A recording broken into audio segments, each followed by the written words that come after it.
লতিফুর রহমান আবার এক জায়গাতে বক্তৃতা দিচ্ছে, এই চাঁপাইনবাবগঞ্জে কোথায় বলছে যে বিএনপি তো কোনো দলই না। তো বিএনপি কোনো দল না, তো তোমরা একদিন বিএনপি পিছে পিছে থাকলে কেন? কি ঠিক না বেঠিক? বিএনপির সাথে একদিন জোট করে থাকলে কেন? বিএনপি থেকে জোট করার কারণে তোমাদের দুটো মন্ত্রী পর্যন্ত হয়েছে, ঠিক না ভাইরা? আবার বলছে বিএনপি কোনো দল না, কি বলবেন? আবার আমার সম্পর্কে সমালোচনা করতে যে বলছে হারুন এমপি তো জনগণের, যখন নবাবগঞ্জের মানুষ দুর্যোগে থাকে, হারুন এমপি নাকি নবাবগঞ্জের মানুষকে ফেলে দিয়ে চলে যায়। আচ্ছা বলেন তো, আমি 18 সালে পার্লামেন্টে ছিলাম, করোনাকালীন সময়ে আমি কি দেশে ছিলাম না বাইরে পালিয়ে গেছিলাম? ছিলেন।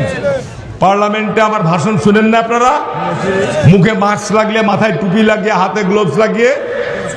এই জেলায় যেন বাংলাদেশের মধ্যে সবচাইতে কম করোনায় ক্ষতিগ্রস্ত হয়েছে চাঁপাইনবাবগঞ্জ জেলা, এবং রাষ্ট্রীয়ভাবে স্বীকৃতি পেয়েছে গোল্ড মেডেল চাঁপাইনবাবগঞ্জ জেলা।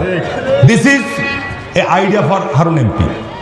আমি জেলা প্রশাসনকে বলেছি যে আজকে যে কারণে করোনার বিস্তার ঘটছে, এটা যদি আপনি রোধ করতে চান, আমরা সবাইকে নিয়ে একসাথে কাজ করেছি, ফল পেয়েছি আমরা। জামাতের মেয়র তখন নজরুল ইসলাম, উনি মিটিংয়ে প্রতি সপ্তাহে আমরা মিটিং করতাম, সে মিটিংয়ে কানেক্ট হতো। কেমন জনগণের সামনে মিথ্যা কথা বলে দিচ্ছে, চিন্তা করে দেখেন। আজকে লতিফুর রহমান বলছে হারুন এমপির বিরুদ্ধে টিনের মামলা। বলছে লতিফুর রহমান আমাদের নামে মামলা নাই, হারুন এমপির নামে কি মামলা? টিনের মামলা, গাড়ি বিক্রির মামলা। এই মামলাগুলো হয়েছে কখন? 111-এর সময়, ঠিক না বেঠিক? আরে হারুন এমপিকে কেউ যে এখানে বসে আছে, পলাশ চেয়ারম্যান সহ অসংখ্য মসজিদের ইমামরা আছে, মসজিদের এরা আছে। হারুন এমপি স্কুল কলেজ মসজিদে কোনদিন নিয়োগ দিয়ে টাকা নিয়েছে এরকম নজির কেউ দেখাতে পারবে?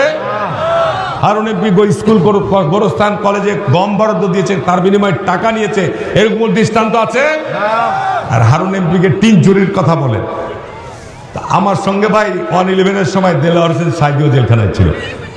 আমি যখন 111-এর সময় জেলখানায়, মতিরোয়ান নিজামী, আপনার আলী হাসান মুজাহিদ, এই যে আজকের বড় বড় লেকচার দিচ্ছে, এই যে ডক্টর তাহের, একসাথে জেলখানায় ছিলেন। তাদের বিরুদ্ধে মামলাগুলো কি ছিল?